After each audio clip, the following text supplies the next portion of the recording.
तो स्वागत है दोस्तों एक बार फिर से आप सभी का आपके और मेरे YouTube चैनल के ऊपर। मैं आदित्य स्वागत करता हूं।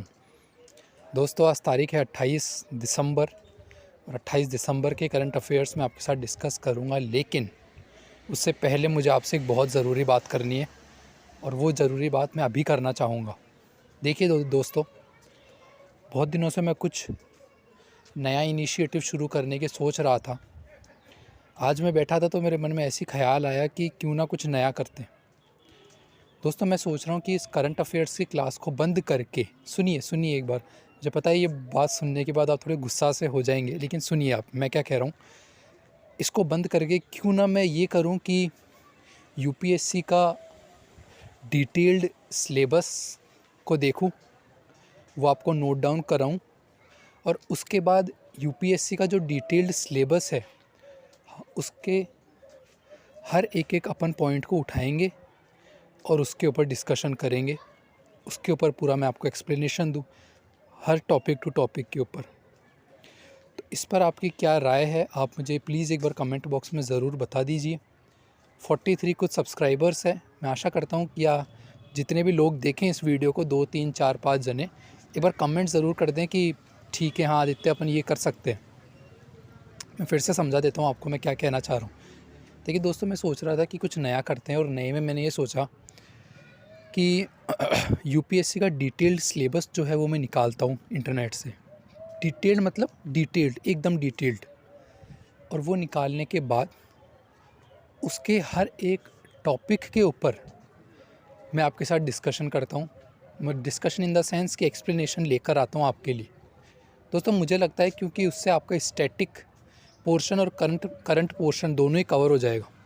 भाई हर दिन अगर अपन 2 टॉपिक भी डिस्कस करेंगे तो भी अभी यूपीएससी का मेंस में 6 महीने हैं, आराम से अपन सिलेबस कंप्लीट कर लेंगे।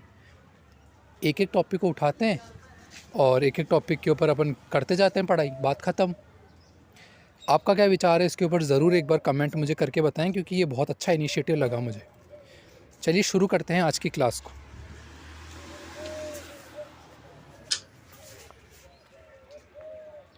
सबसे पहला क्वेश्चन आपकी स्क्रीन के ऊपर, who has been appointed as the next ambassador of India to Saudi Arabia. तो दोस्तों इस क्वेश्चन का राइट आंसर है option D, doctor Suhel Ejaz Khan. Doctor Suhel Ejaz Khan को अभी जो है इंडिया की तरफ से नेक्स्ट एम्बेसडर बनाया गया है टू सऊदी अरेबिया। यहाँ पर आपको मैप भी दिख रहा है, ये है दोस्तों सऊदी अरेबिया। यहाँ पर आपको यमन दिख जाएगा, यहाँ पर आपको ओमान दिख जाएगा, इधर रेड सी है, इधर पर्शियन गल्फ़ है, इधर अरेबियन सी है, इधर गल्फ़ ऑफ ओमान है। अगला question, which Indian wrestler has been nominated for the united world wrestling rising star of the year award. तो दोस्तों इस क्वेश्चन का राइट आंसर हो जाएगा ऑप्शन डी, अंतिम पंघाल जी। अंतिम पंघाल जी को हाल ही में ही United world wrestling rising star of the year award से सम्मानित किया गया है। अगला question, who has been appointed as the new prime minister of Nepal. तो हाल ही में ही दोस्तों पुष्पा कमल दहल जी को जो है नया प्राइम मिनिस्टर बनाया गया है नेपाल का। ये फैक्ट तो आपको ध्यान रखना ही है। इसके साथ साथ आपको ये भी पता होना चाहिए इंडिया नेपाल के रिलेशंस, इंडिया और नेपाल के जो रिलेशंस है दोस्तों वो रोटी बेटी का रिश्ता बेसिकली कहलाते हैं। Now Nepal is an important neighbor of India and occupies a special significance in its foreign policy because of the geographic, historical, cultural and economic linkages ties in the span of centuries. India and Nepal share similar ties in terms of Hinduism and Buddhism, with Buddha's birthplace Lumbini located in present-day Nepal.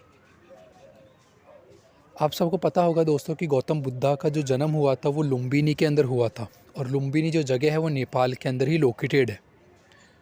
और मेरे लिए बहुत खुशी की बात है और गर्व की बात है कि मैं नेपाल विज़िट कर रखा हूँ और नेपाल मेरा पूरा घुमा हुआ है।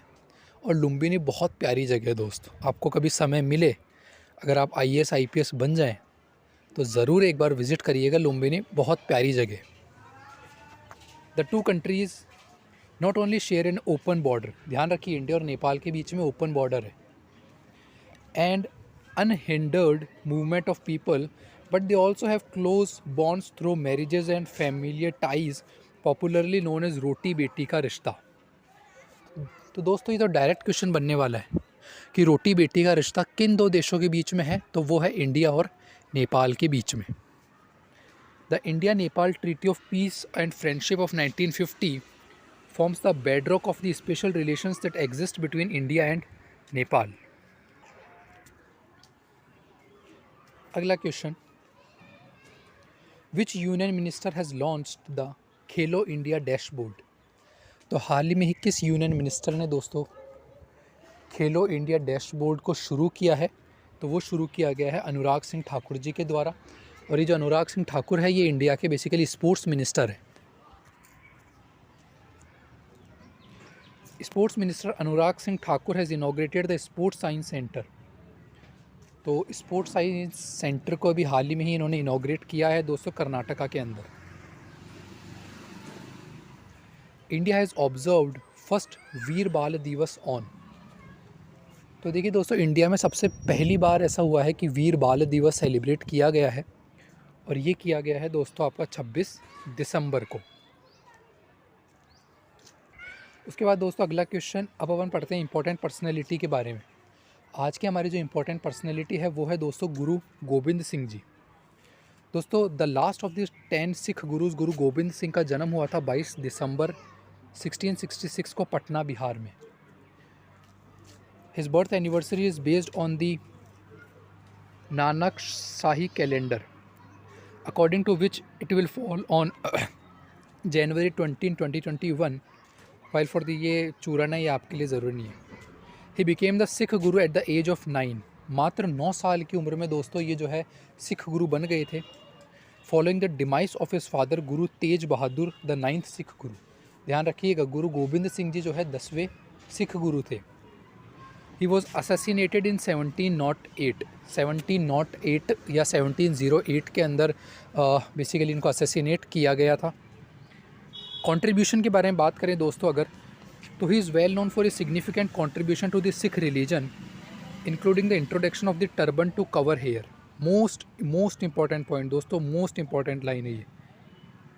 सीधा आपसे क्वेश्चन बन सकता है कि किस सिख गुरु ने बेसिकली जो है टर्बन को लेके आए थे, तो वो थे दोस्तों आपके गुरु गोबिंद सिंह जी।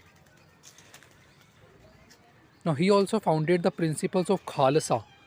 खालसा का प्रिंसिपल इन्होंने इंट्रोड्यूस किया, या फिर 5K जिसको अपन बोलते हैं, यानी केश, कंगा, कारा, कृपाण एंड काचेरा। माफ़ करिएगा अगर मैंने प्रोनाउंसिएशन में किसी में कोई गलती कर दी हो तो, लेकिन ये जो 5 है इनको बेसिकली खालसा पंथ भी बोला जाता है, और इन्हीं को ही दोस्तों इन्होंने जो है इस्टेब्लिश किया था।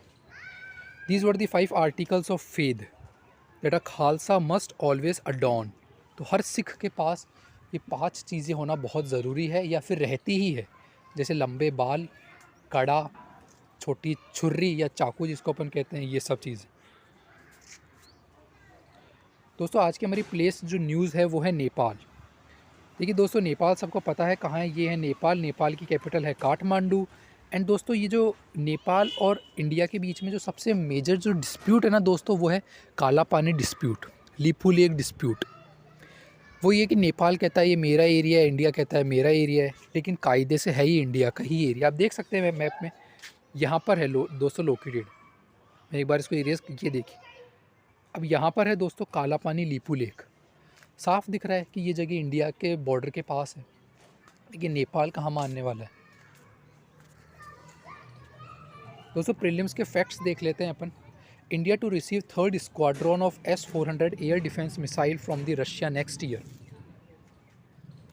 Union minister Anurag Singh Thakur inaugurates sports science centre in Udupi. Udupi जो डिस्ट्रिक्ट है दोस्तों वो लोकेटेड है कर्नाटका के अंदर, ध्यान रखिएगा। Taliban ban women from working for domestic and foreign NGOs इन अफगानिस्तान। ये है दोस्तों वोकेबुलरी। सबसे पहला वोकेब जो है वो है Haeckel.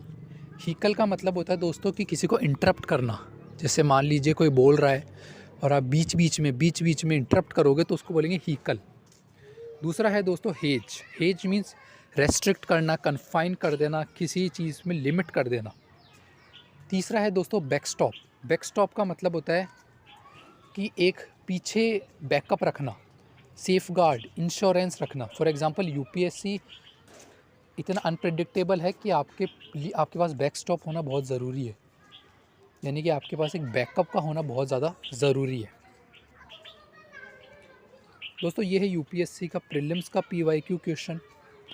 Which one of the following ancient towns is well known for its elaborate system of water harvesting and management by building a series of dams and channelizing water into the connected reservoirs। इसका right answer है दोस्तों धोलावीरा। ये था UPSC का 2021 का PYQ.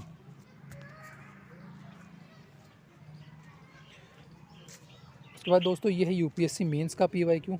The interlinking of rivers can provide viable solutions to the multi dimensional inter related problems of drought, floods and interrupted navigation critically examine.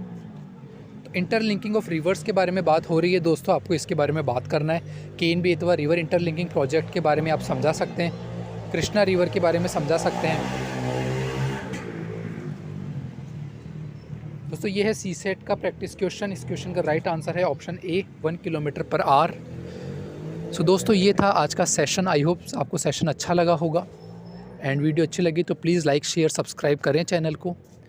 और जो मैंने आपसे बात कही है शुरू में, प्लीज़ उसका आंसर मुझे एक बार ज़रूर दें कि हाँ सर आप ऐसा भी कर सकते हो। क्योंकि क्या है ना बच्चों, मैं ये सोच रहा था कि इसको करंट अफेयर्स को हटा के क्यों ना अपन ये करें, नया इनिशिएटिव चालू करें। बहुत बहुत धन्यवाद। खुश रहें, आबाद रहें, ऐसे ही प्यार देते रहें। जय हिंद।